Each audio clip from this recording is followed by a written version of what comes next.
بسم اللہ الرحمن الرحیم۔ میرے پیارے احمدی بھائیوں، بہنوں، بزرگوں، السلام علیکم ورحمۃ اللہ وبرکاتہ۔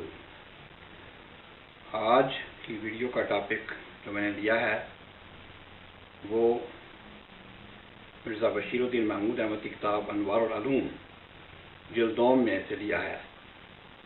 ان کے کچھ خطبات ہیں جو جلسہ سالانہ 1914 میں یا اس کے بعد جو دیے گئے، اس پر انہوں نے ایک کتاب جس کا نام برکات خلافت ہے لکھی۔ اس ٹاپک پر میں نے پہلے بھی ایک ویڈیو دی تھی جس میں بتایا تھا کہ ہاتھ پاؤں چومنا یہ شرک میں شامل ہو سکتا ہے۔ آئیے دیکھیں مرزا محمود احمد صاحب کیا فرماتے ہیں۔ آپ برکات خلافت صفحہ 157 انوار العلوم جلد دوم میں فرماتے ہیں، بعض لوگ گھٹنوں یا پاؤں کو ہاتھ لگاتے ہیں، وہ یہ کام شرک کی نیت سے نہیں بلکہ محبت اور عقیدت کے جوش میں کرتے ہیں، لیکن ایسے کاموں کا انجام ضرور شرک ہوتا ہے۔ اس وقت ایسا کرنے والوں کی نیت شرک کرنے کی نہیں ہوتی مگر نتیجہ شرک ہی ہوتا ہے۔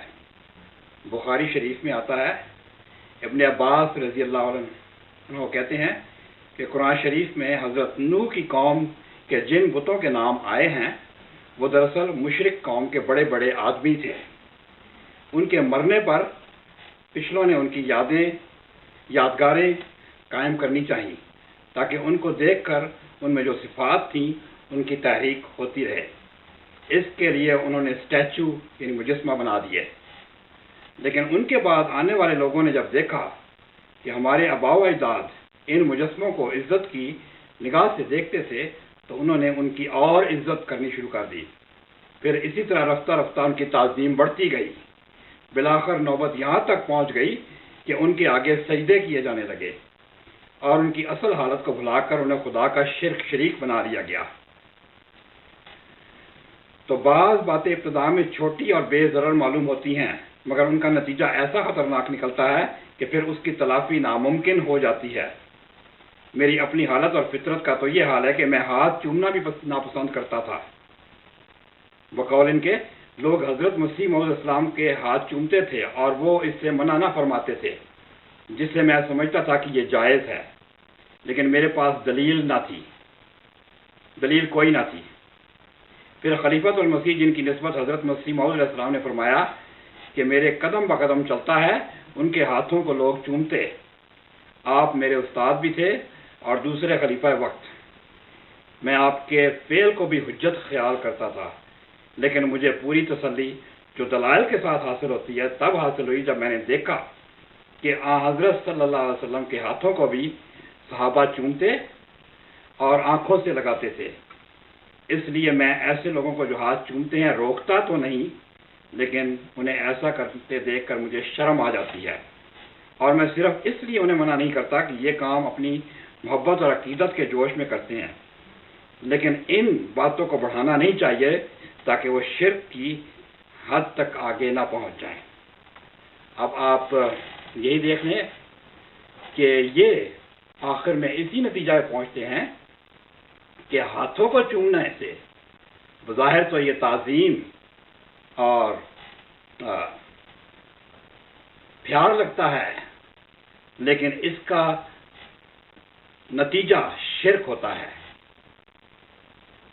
مجھے نہیں معلوم کہ ان کے پاس کون سے وہ شواہد ہیں جو انہوں نے پیش کیے کہ مسیح موعود علیہ السلام بھی ہاتھ چومواتے تھے یا خلیفۃ المسیح ہاتھ چومواتے تھے اور لوگوں کو منع نہیں کرتے تھے، لیکن انہوں نے دیکھا ہے کہ انہوں نے بھی منع نہیں کیا لیکن چمواتے رہے ہیں۔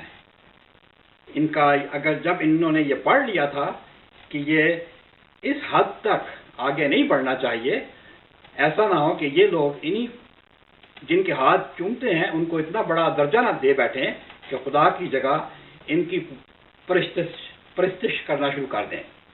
آج یہ بات ہماری جماعت میں بہت عام ہے۔ خلیفہ کو ملتے ہی ہم سب لوگ اس کے آگے سرنگو ہو جاتے ہیں، ان کے ہاتھوں کو چومتے ہیں، یہ ہاتھوں کا چومنا تو بہت آگے بڑھ چکا ہے، اور اس میں اب کوئی شک نہیں رہا کہ آئندہ اس جماعت میں شرک کی بنیاد تو ڈل ہی چکی ہے، یہ پختہ ہونے والی ہے۔ بہرحال میں آج یہیں پر ہی ختم کرتا ہوں۔ آپ لوگ سمجھدار ہیں، ایسا نہ ہو کہ آپ کی یہ معمولی سی حرکت ایک بڑے گناہ کی طرف آپ کو مائل کر دے، اور ایک ایسی شخصیت جو کہ آپ ہی جیسی ہے، شاید علمیت میں آپ سے کم ہی ہوگی، انٹیلیجنس میں بھی آپ سے کم ہوگی، جیسے کہ ہمارے مسرور صاحب ہیں، خاصے نالائق واقع ہوئے ہیں، اگر ہم ایسے لوگوں کا ہاتھ چومنے لگیں گے تو ہماری اولادوں کا تو اللہ ہی حافظ۔ اب اجازت چاہتا ہوں، والسلام۔